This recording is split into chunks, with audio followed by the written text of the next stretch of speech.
אומנות בשבילי היא לספוג, להביע ולחיות.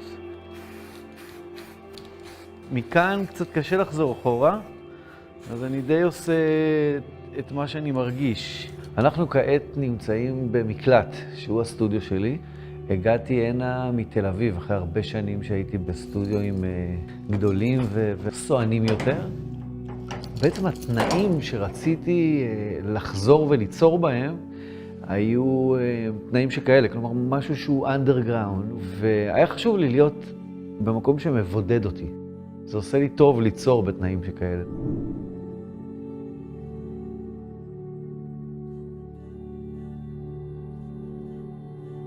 אבי נפטר כתוצאה מפציעה מאוד קשה במלחמת שלום הגליל הראשונה.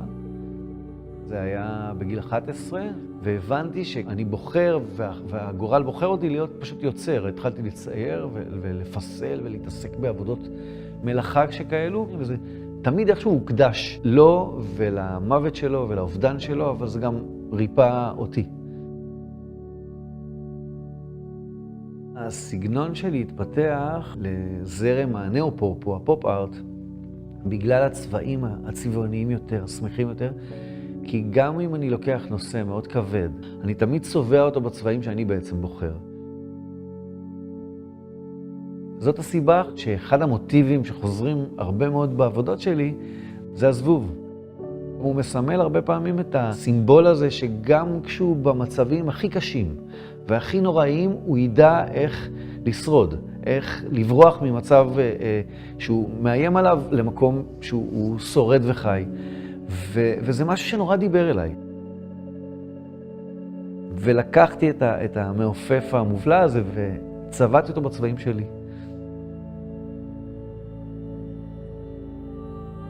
מתוך ריסוק מאוד גדול, אני התחלתי ליצור. אני פשוט לא הבנתי איך נופל עליי העולם באופן הזה, ובצורה הזו, בגיל שכזה.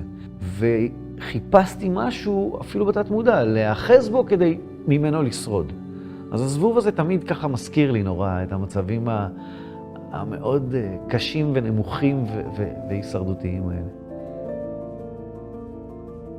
כשאתה מאתגר את עצמך, כשאתה לומד תחום חדש, לומד נושא חדש, אז אתה יודע להביא את עצמך לידי ביטוי וגם לחדש לעצמך.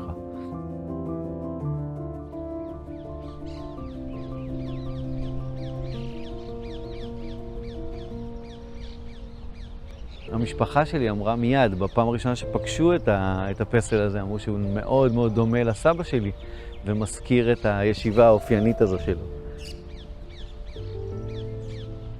אני מגיע הנה מדי פעם, לראות מה שלומם, לראות איך הם נראים ואיך מרגיש לי שאחרי הרבה זמן לא פגשתי אותם.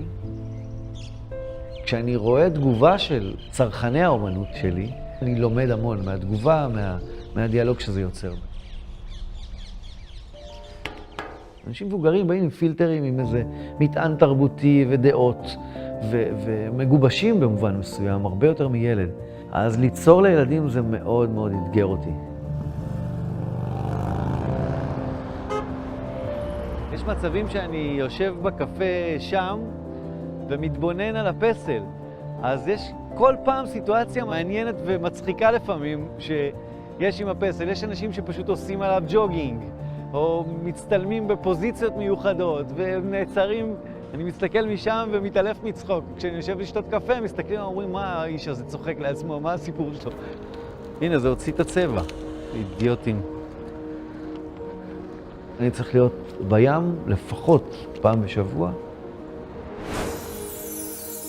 הים החזק והעמוק הזה הוא זה שמסדר לי את המחשבות, נותן לי אפשרות לנשום, להרגיש, לחזק את זה ברמה הנפשית ואז להוציא את זה החוצה.